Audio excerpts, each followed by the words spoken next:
एक बार मैं बहुत बीमार पड़ गया तो मेरी पत्नी ने घर की सारी जिम्मेदारी अपने ऊपर ले ली। मैं जब भी उससे पूछता कि तुम्हारे पास इतने पैसे कहाँ से आए तो वो मेरे सवालों पर खामोश हो जाती। एक दिन मुझसे रहा नहीं गया तो मैंने अपनी पत्नी का पीछा किया। पीछा करता हुआ मैं एक घर तक पहुंचा जिसमें मेरी पत्नी गई थी।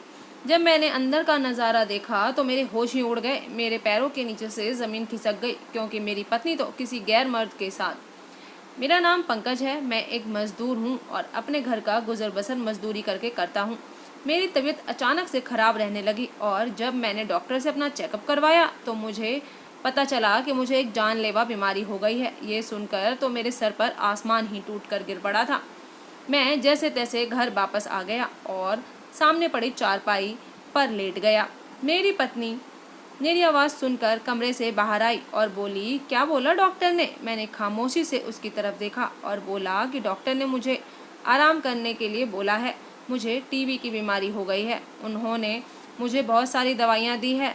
मेरी बात सुनकर सुमन खामोश हो गई और उसके चेहरे पर एक अलग सी घबराहट आ गई। हम जैसे गरीब दिहाड़ी मजदूर को तो 2 वक्त की दाल रोटी बहुत ही मुश्किल से मिलती है और यहाँ तो इतनी महंगी दवाइयाँ लानी है। मेरी पत्नी ने मेरे कंधे पर हाथ रखते हुए बोली, आप चिंता मत करिए, मेरे पास कुछ जमा पूंजी है। मैं आपको इस जानलेवा बीमारी से छुटकारा दिलवा कर ही रहूंगी। उसकी बात सुनकर मैंने एक लंबी सी सांस ली और वापस लेट गया। मेरी दवाइयाँ इतनी महंगी थी कि दवा खरीदने के बाद हमारे पास राशन तक के पैसे नहीं बचते थे। कुछ दिन तो हमारे यूं ही निकल गए। फिर एक दिन मेरी पत्नी मेरे पास आई और मुझसे कहने लगी कि अगर आप मुझे इजाज़त दे दें तो मैं अपने लिए एक नौकरी ढूंढ लेती हूँ। मैंने सुमन को बहुत समझाने की कोशिश की लेकिन ना चाहते हुए भी मुझे उसको नौकरी की इजाज़त देनी पड़ी। अगले ही दिन सुबह में सुमन ने घर का सारा काम ख़त्म करके नौकरी ढूंढने के लिए निकल गई। मैं भगवान से प्रार्थना करने लगा कि सुमन को एक अच्छी सी नौकरी मिल जाए। सुमन सुबह के 9 बजे घर से निकली थी और अभी उसको घर से निकले 3 ही घंटे हुए थे कि वो घर वापस लौट आई थी। इतनी जल्दी घर आता देख मैंने सोचा हो सकता है उसे नौकरी नहीं मिली होगी, इसीलिए इतनी जल्दी घर वापस आ रही है। लेकिन जब मेरा ध्यान उसके चेहरे की तरफ गया तो वो बहुत खुश लग रही थी और उसके हाथ में मेरी दवाइयाँ और खाने पीने की ढेर सारी चीज़ें थी। मैं बहुत हैरान था कि ये सामान कहाँ से आया। तभी सुमन मेरे पास आई और मुझसे कहने लगी, पंकज मुझे एक बहुत अच्छी नौकरी मिल गई है। अब आपके इलाज में कोई कमी नहीं रहेगी और आप जल्द ही ठीक हो जाएंगे। उसकी ये बात सुनकर मैं बहुत खुश था। अगले ही दिन सुमन घर का सारा काम करके अपनी नौकरी के लिए निकल गई। उसके जाने के बाद मुझे ख्याल आया कि मैंने तो सुमन से पूछा ही नहीं कि उसको कौन सी नौकरी मिली है और कहाँ पर वो काम करती है। मैं लेटा हुआ बस यही सोच रहा था। सुमन को गए अब 3 से 4 घंटे ही हुए थे कि वो घर वापस आ गई। सुमन को देख मैं चौंक गया और मैंने चौंकते हुए पूछा, सुमन तुम इतनी जल्दी घर वापस कैसे आ गई? मेरी बात सुनकर वो हल्की सी मुस्कुराई और बोली, मेरा काम बस इतनी ही देर का है, इतने ही वक्त में मैं अपना सारा काम करके आ जाती हूँ। उसकी बातें सुनकर मुझे बहुत हैरत हुई थी कि ऐसा कौन सा काम है जिसमें सिर्फ 3 से 4 घंटे ही काम करना होता है। आज फिर से सुमन मेरे लिए खाने पीने की चीज़ें और फल लाई थी। अब धीरे धीरे मेरी तबीयत ठीक होने लगी थी लेकिन मेरे अंदर एक अजीब सी बेचैनी थी। मेरे दिमाग में बस एक ही सवाल घूमता रहता था।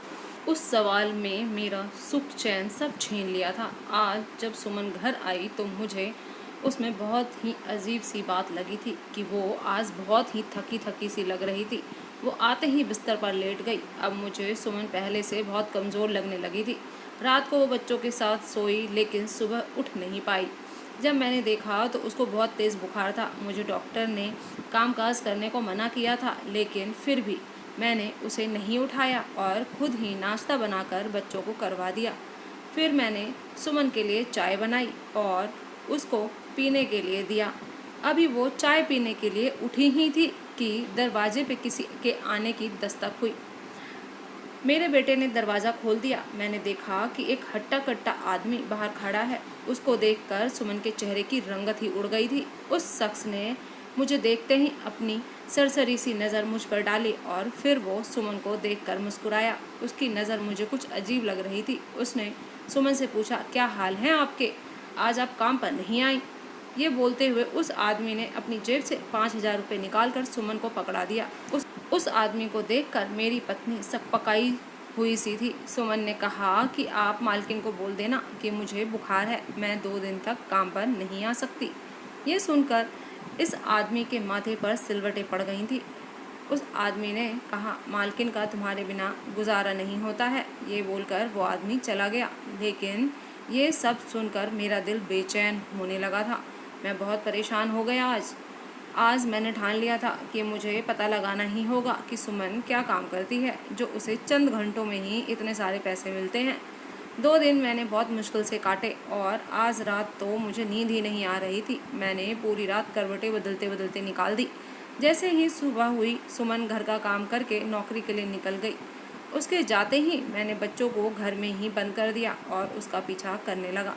मैंने देखा सुमन बहुत ही तेज़ी से चल रही थी और मैं भी उसके पीछे पीछे चल रहा था। मेरा दिल की धड़कनें बहुत तेज़ी से धड़क रही थी, लेकिन मेरी धड़कनें उस वक्त मुझे रुकती हुई सी महसूस हुई जब सुमन की मालकिन के घर जाने के बजाय एक छोटे से घर के बाहर जाकर रुक गई, जहाँ पर वही शख्स बैठा था जो उस दिन हमारे घर आया था। वो आदमी आज फिर से सुमन को देखकर मुस्कुराया और उसे घर के अंदर जाने का इशारा किया। घर के अंदर जाने के बाद वो आदमी भी कुछ देर बाद अंदर गया। मैंने देखा 2 मिनट बाद ही दोनों घर से बाहर आ गए। कुछ देर बाद उस घर के बाहर एक टैक्सी आकर रुकी। सुमन और वो आदमी उस टैक्सी में बैठकर कहीं जाने लगे। मैंने भी ऑटो रिक्शा पकड़ लिया और उनका पीछा किया। वो टैक्सी एक हॉस्पिटल के बाहर जाकर रुक गई। वो दोनों हॉस्पिटल के अंदर चले गए। मैं भी मरे मरे कदमों से उनके पीछे पीछे चल दिया। सुमन उस आदमी के साथ हॉस्पिटल के एक कमरे में चली गई। मैं बाहर ही रुक गया और बाहर से ही खड़े होकर शीशे वाले दरवाजे से अंदर देखने लगा। मैंने देखा अंदर एक औरत बेड पर लेटी हुई है और वहाँ डॉक्टर भी थे। वो आदमी उस औरत के पास जाकर बैठ गया और रोते हुए उसके माथे को सहलाने लगा। मैं अभी ये सब देख ही रहा था कि एक नर्स आ गई और मुझसे कहने लगी, आप दरवाजे से पीछे हट जाइए, मुझे अंदर जाना है। मैंने उस नर्स से पूछा कि अंदर कौन सी मरीज़ है। वो मुझसे कहने लगी, इस औरत की दोनों किडनियाँ खराब हो गई है, उसका पति उसके किडनी का ट्रांसप्लांट करवाना चाहता है। वो अपनी पत्नी से बहुत प्यार करता है, इसीलिए वो एक औरत को यहाँ लेकर आया था और उसके सारे टेस्ट करवा चुके हैं। बस कुछ ही दिनों में ऑपरेशन है। बस यही कहकर वो नर्स उस कमरे में चली गई। तो क्या सुमन अपनी एक किडनी उस औरत को दे रही थी? ये सब जानने के बाद मेरे आंसू रुकने का नाम ही नहीं ले रहे थे। मैं सोचने लगा कि मेरी पत्नी मेरे लिए किस हद तक जा चुकी थी और मैं ना जाने उसके बारे में क्या कुछ सोच रहा था। मैं वही खड़ा रहा। कुछ देर बाद सुमन उस कमरे से बाहर निकली और उसने मुझे देखा तो वो मुझे देखकर घबरा गई। मैंने कहा, सुमन, मैं सब कुछ जान चुका हूँ। वो ये सुनते ही रोने लगी। वो कहने लगी कि आप मुझे इस कुर्बानी देने से मना नहीं करिएगा। मैंने आपकी ज़िंदगी बचाने के लिए उस औरत की ज़िंदगी बचाने का वादा किया है।